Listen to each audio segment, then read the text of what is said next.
Welcome to another session of CICD Summer School. And actually, to be honest, it's the last session of CICD Summer School 2025. This is a very truncated, abbreviated session. We're only going to have two. The last session was on Monday. We had a very good discussion on building containers with GitHub Actions. And today we're just going to sort of wind things down with a little bit of office hours format and a sneak peek of the next season of the From Cover to Code podcast, which I'm honored to be a co-host of with my stellar co-host, the most amazing co-host, Angela Andrews. So yeah, as you're getting settled in, just drop in the chat where you're joining from, what time of day it is, because I know it's late in the afternoon where I am on the Pacific coast of the United States, which means it's even later in the evening on the East Coast of the United States and around the world. It's nighttime as we get even further over across the Atlantic into Europe and Asia and so on. So I'm always thrilled to have folks joining the live stream from around the world. So please drop where you're joining from, shout out your city, your friends, neighbors, whoever you want to shout out. Let's see. But while we're waiting for folks to drop their locations into the comments, this is an office hours format. So I didn't bring too much material to share with you all for this particular stream. I've got a couple questions that were seeded to me before the stream started. So I do have some material, but I'm excited to answer your questions. I'm excited to have a discussion with you through this live stream. So if you have questions about CI/CD, DevOps, cloud computing, automation, you name it, technology, drop it in the chat and we'll get to it. We'll discuss your questions. So, and that's, I've got some banners here to help me out with this. One of the first questions that we'll get started with here was dropped to me is, what's the best way to get started with CI/CD? Now, out of the gate, I'll say there's some levels to this, right? Because I would hope that you already have some experience with software development, maybe with system administration, and that will kind of give you a background on the tools and the platforms that are used to apply CI/CD as a practice. But to get started, after you have that sort of, foundation, it's very easy to get started, particularly with some of the tools that we have in place for us today. Very accessible, very easy to get started with. Out of the box, I can name GitHub Actions, Bitbucket Pipelines, GitLab CI, and those are self-hosted CI/CD platforms, so they're very easy to get started with. There are other tools that you can host yourself, like Jenkins and Bamboo and TeamCity. Those will take a little bit more higher lift to set up. So I wouldn't recommend those to get started with. I would recommend getting started with a managed service like GitHub Actions, like Bitbucket Pipelines, or GitLab CI. Now, all you got to do once you get an account on these platforms is create a repository. You don't even have to add any code to it. Just create the repository and then go to the tab that has the service. In GitHub, it says Actions across the top. Bitbucket Pipelines, it says Pipelines. It's on the left-hand side. And in GitLab CI, I believe it says CI, and it's also on the left-hand side. Select that. And then there's probably another option that says create a workflow or get started or something like that. And then just click that button and use whatever the default pipeline or workflow they create for you. Commit that, and more than likely that's going to kick off a workflow almost immediately. And guess what? You've started your journey on learning CI/CD. After you've kind of got that in place, your first workflow, go back and study it. See what the syntax of the workflow document is.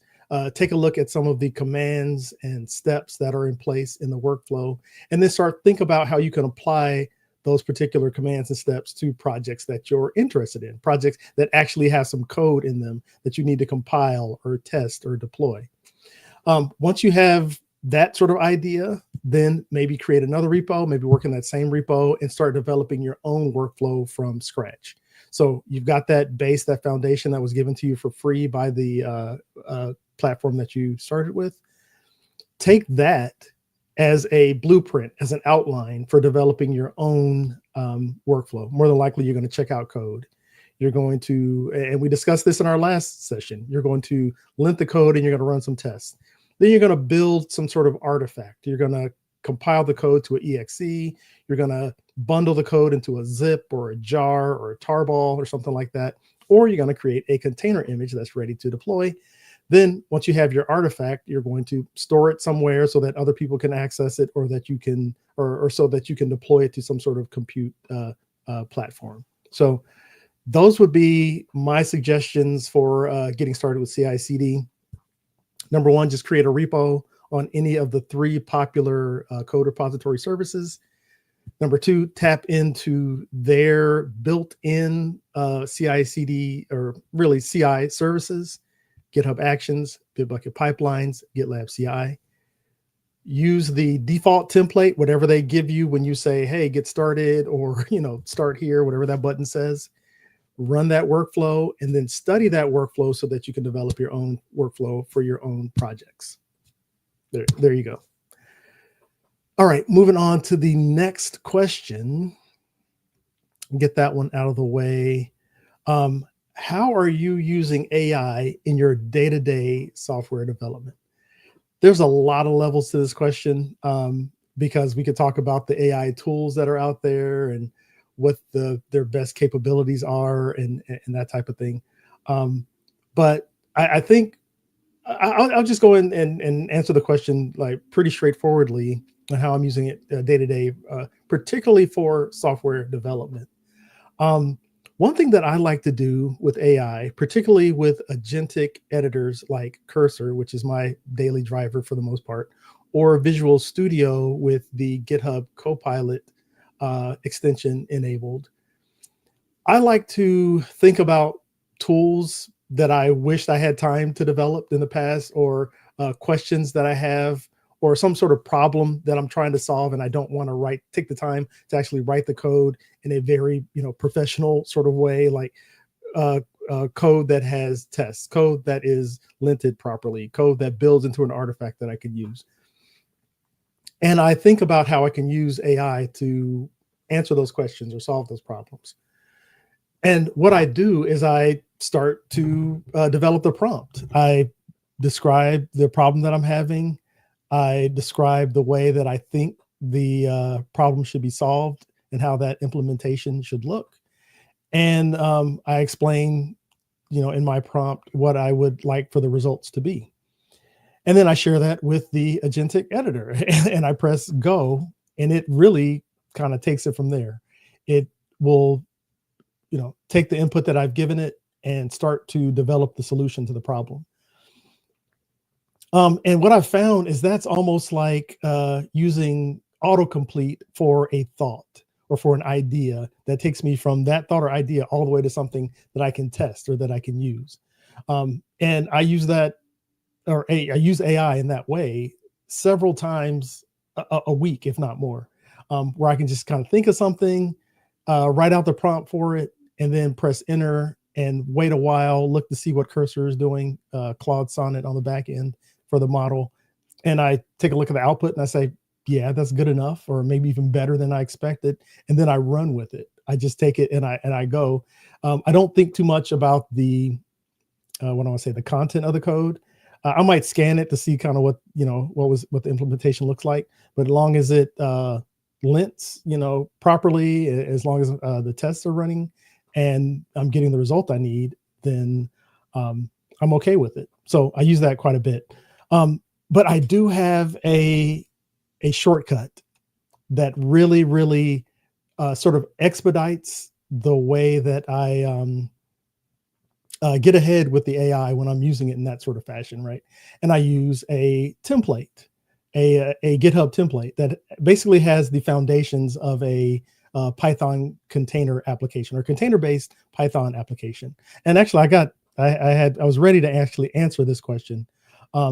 with an example of a problem that I wanted to solve. So I developed a Python application that will get the latest version number for a GitHub action.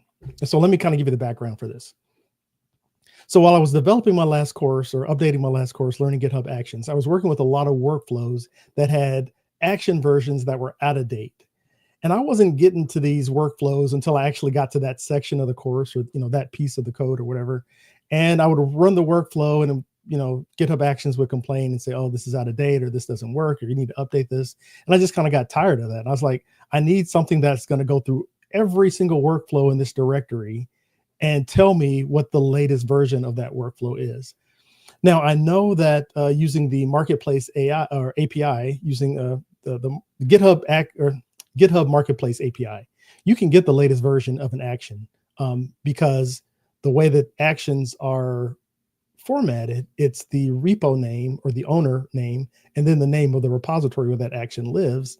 And using that information, you can get the latest release. You can look it up in the Marketplace, all using the GitHub API. I didn't want to take the time to actually code all that up. So I explained the problem in a very detailed prompt and gave it to Cursor and said, hey, this is the problem, develop me a solution for this. And the results were even better than I expected. It came up with this, the script here.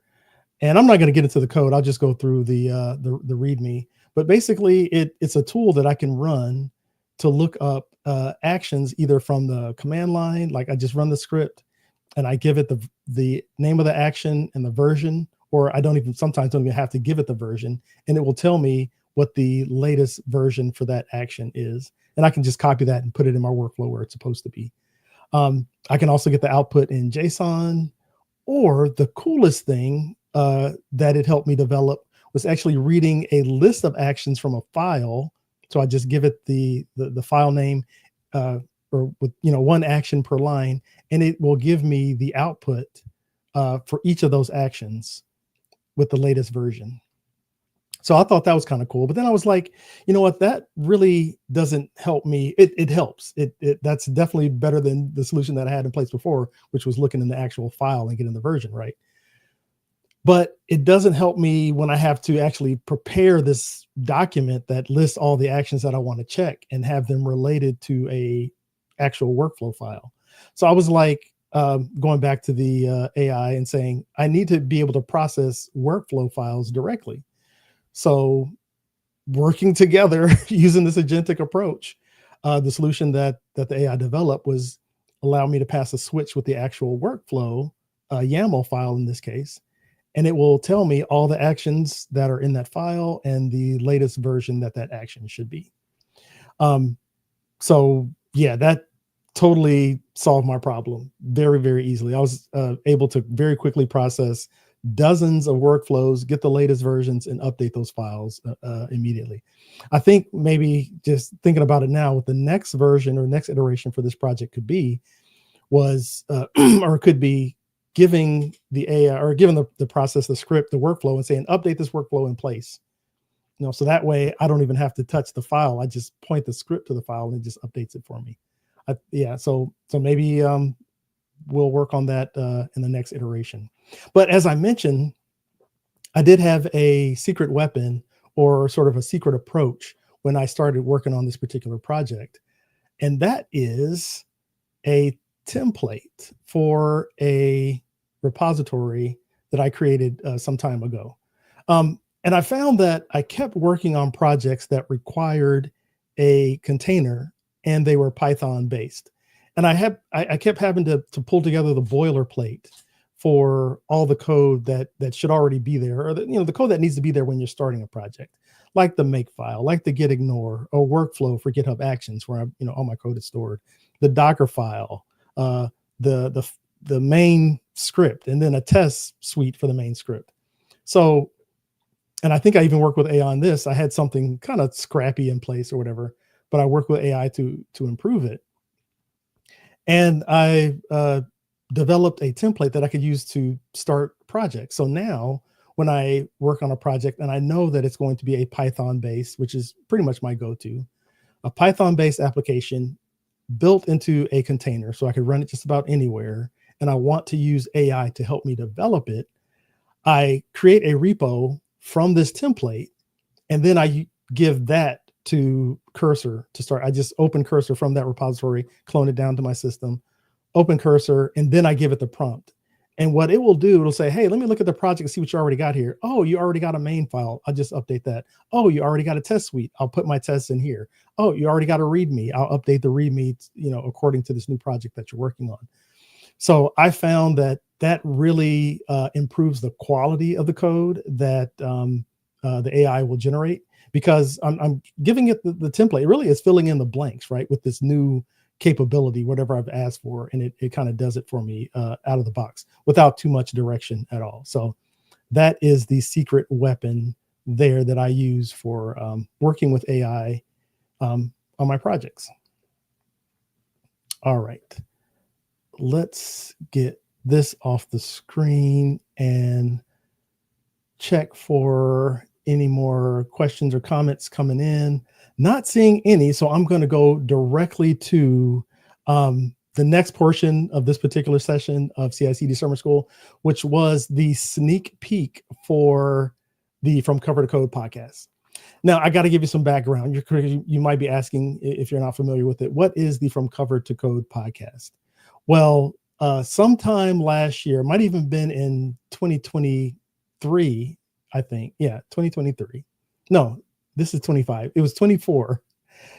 I follow Angela Andrews on LinkedIn, and she mentioned a list of technology books. I think it was from somebody else's post that every engineer should read, or engineers could read to level up, that sort of thing. And she was like, "Hey, we should read these books." And I'm like, "Yeah, that's great."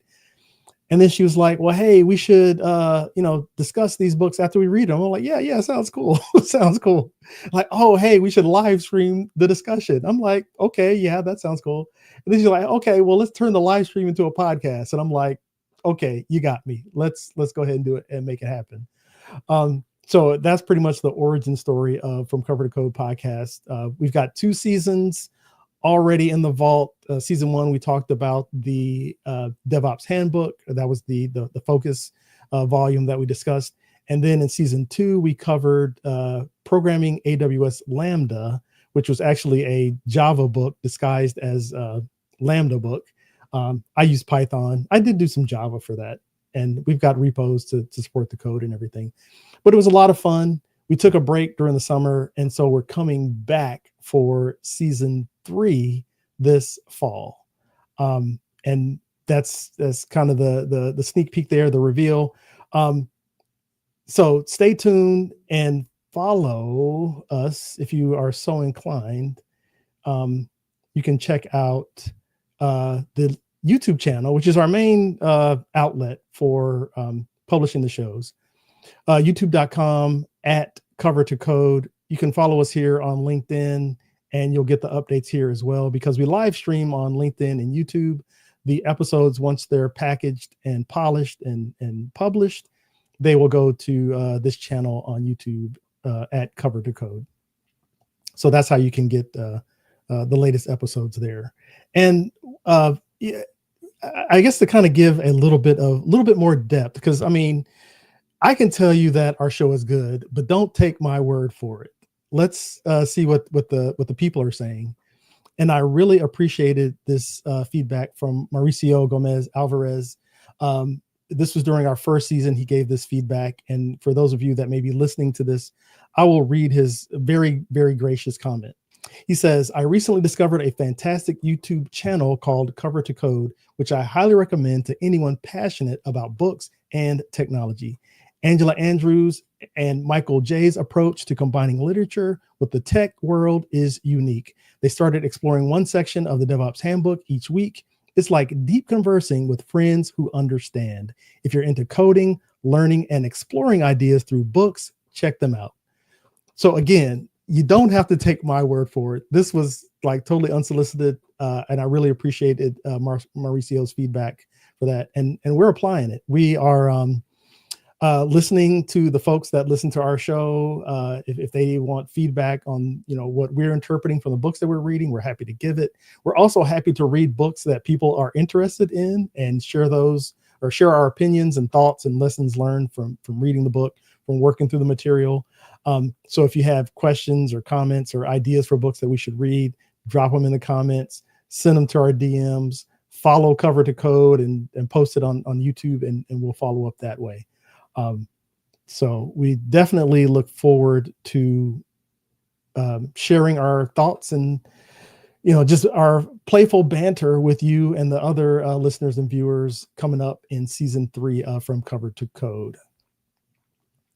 So I'm going to hide that and get this banner back on. I'm going to stand by for just a minute to see if there's any more questions coming up in the comments. And just sort of wind down, like I said, this abbreviated session of CI/CD Summer School. I hope some of the content from the last session was helpful with building containers on GitHub Actions. And the questions that we had even this time, what's the best way to get started with CI/CD? Just do it. Just get started. That's the best advice that I can give you there. Again, with a little bit more structure to the way that you get started. And then also using AI in your day-to-day software development. I guess one other comment I'll add to that particular question, and I'm not going to call anybody out who asked that question, but I think some of the concern behind that is what's going to happen to junior engineers as companies start to lean more heavily on AI. I think there's definitely still a possibility, or still a future for junior engineers out there. We need software. We need people to interface with the AI systems, and those people need to understand how the software works, how programming languages work, how the software is used to create solutions, how that software is really just a part of a system, whether that system is your phone, your computer, or something larger like an airplane or I don't know, whatever you're building out there, an energy system. We need people that understand the systems and the software, and AI is just going to help us build those things more efficiently and faster. So continue to learn your software, continue to learn programming, continue to learn all the processes and, automation and steps that go along with building software, and lean on AI when you can. Use it to help debug your code. Ask questions about the code or documents that you're working with. It's a tool. It's like a calculator or, a measuring, yardstick or something. It's a tool that we as engineers and technologists can use to accelerate the work that we're doing. So don't think about it as something that's going to replace the absolute entirety of the work that we're doing. It's just something that helps us do our work more efficiently, more correctly, and faster. So, and I think with that, I'm going to wrap up CI/CD Summer School Session 2. I've really enjoyed sharing with you, even though this session has been abbreviated, a little bit shorter than the 7 or 8 session summer school that we had last year. But I will also say, stay tuned for, first of all, sooner as opposed to later, From Cover to Code Season 3, and then CI/CD Summer School 2026. Yeah, you got to wait for that. It's an annual series, okay? Don't knock me for that. Just come and join me in June, July, or August of 2026, and I will see you then. Thanks so much for joining.